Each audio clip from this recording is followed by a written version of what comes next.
पासून लोकनेते आणि ओबीसींचे राज्याचे नेते देशाचे नेते छगनरावजी भुजबळ साहेब यांनी ओबीसीचं काम केले म्हणून त्यांच्याकडे ओबीसीचा मशिया म्हणून पाहिलं जातं। आणि जर तुम्हाला आज भुजबळांची जागा जर घ्यावत असेल तर ही दुर्दैव आहे ना। तुम्ही कुठेतरी उलट सुलट बोलून ही जागा कोणाला घेता येणार नाही। आणि ओबीसींचं नेतृत्व माळ्याकडे मानण्यापेक्षा याच्यात माळी धनगर वंजारी तुम्ही आणता का?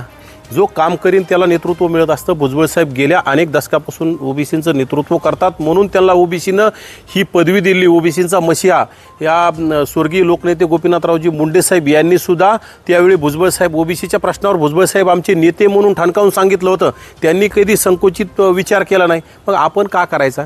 माझी लक्ष्मणरावांना विनंती, तुम्ही जर असं चुकीचं बोलला असाल तर तुम्ही दिलगिरी व्यक्त केली पाहिजे। तुम्ही असं बोलणंच चुकीचं आहे, परंतु तुम्ही जर बोलला नसाल तर तुम्ही प्रसार माध्यमांच्या समोर येऊन याचं काय तुम्ही स्पष्टीकरण दिलं पाहिजे।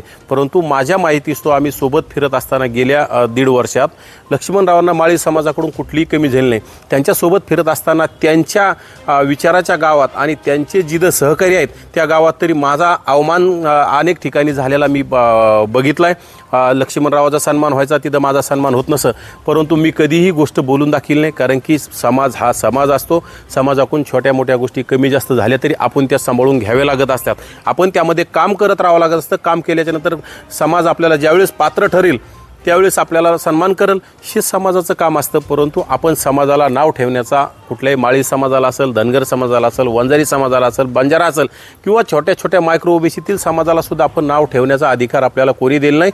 आणि हे लक्ष्मणरावांनी नाव ठेवून हे अतिशय चुकीचं वक्तव्य केलं, हे योग्य नाही। हे माळी समाजाच्या बाबतीत बोललेत, हे माळी समाजाला अतिशय वेदना झाल्यात।